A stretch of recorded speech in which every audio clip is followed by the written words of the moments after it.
Would you like to be more intentional with your communication and relationship skills? Do you want to deepen your relationships with others? Are there relationships you want to nurture such that they progress well? If you answered yes to any of these questions, then you are in the right spot. We are going to discuss how you can get others to enjoy your company.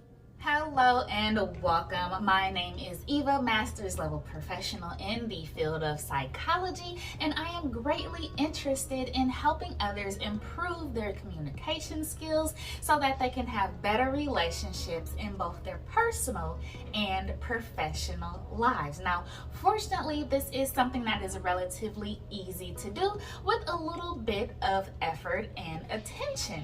Now, I'm going to offer a few psychology tips so that you can employ some behavioral strategies to help you reach maximum communication capacity.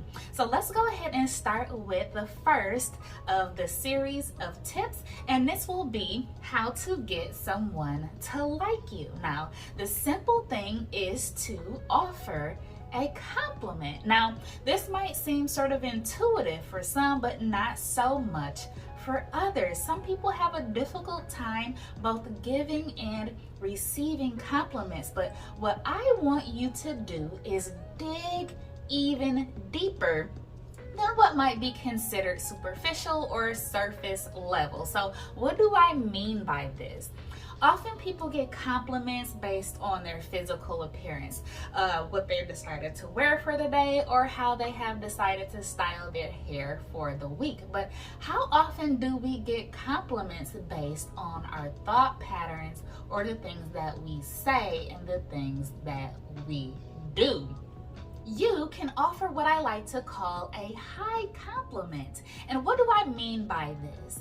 A high compliment is something that goes below the surface to say something that speaks to a person's character, how they think, how they act, how they typically behave themselves. So for example, you can say something like, I really appreciate the comment that you made the other day. It shows real understanding. Or I really like the way you always follow through on the things that you've promised to do for others. So these are high compliments.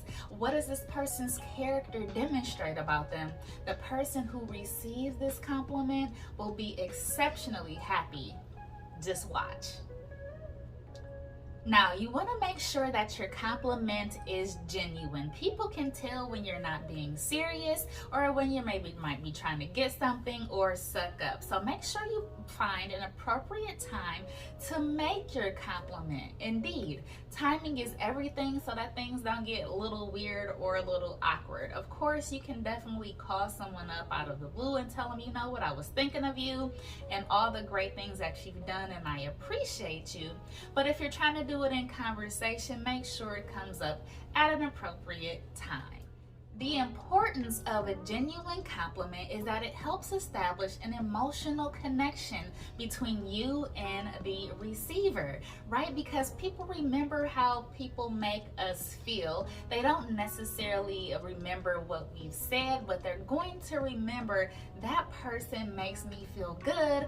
I, in turn, want to spend more time with them, or maybe even be inclined to offer them some compliments in return. Which brings me to my third tip, which is do not expect to have a compliment in return, right? These should be given without any, need for reciprocity, meaning that person does not have to feel obligated to give you a compliment in return.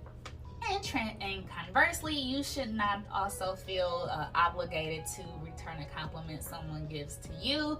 Again, because this can get kind of weird. You're scrambling, trying to figure out, oh, I just got a compliment. I have to say something about this other person. No, you want your compliments to be genuine and as free-flowing as possible, even if you considered it and given some thought to what you wanted to say beforehand. It should still be free-flowing and as genuine as possible. So let me know in the comments your experiences with compliments. Are you a person who gives and receives them freely? Are you a person who feels a little bit uncomfortable with giving and receiving compliments. Have you ever received one that felt disingenuous, or have you been accused of being disingenuous when you have given a compliment? Let me know what your thoughts are. I would love to hear from you. And again, make sure you subscribe so you can hear about the next tip, which is how to avoid making enemies. Now here is your homework, because absolutely we do get homework from time to time on this channel, because it's not enough to just learn or hear about something. You have to go out and apply the tips, the tricks, and the hints so that you can begin to see how well they work for you. Now go ahead and go pick up your pen and get to writing down your homework. So what I want you to do is write down at least 3 different compliments that you've received in the past and how they've made you feel, right? Establish an emotional connection so that you know how good it feels, how more likely you are to go out and do these things, all right? So establish emotional connection by giving it some thought. If you haven't been out and you've been in the house for a while and haven't gotten any compliments, think of 3 compliments that you would like to receive from another person, okay? Get in the mindset, get in the stage again where our awareness goes, energy flows, okay? So go ahead and get your pens and get to writing, and then think about compliments that you can give to other people. Call them up, deliver those compliments, and let me know how it works out for you, okay? We are going to establish strong, meaningful, healthy relationships, and we're going to do so with communication, all right?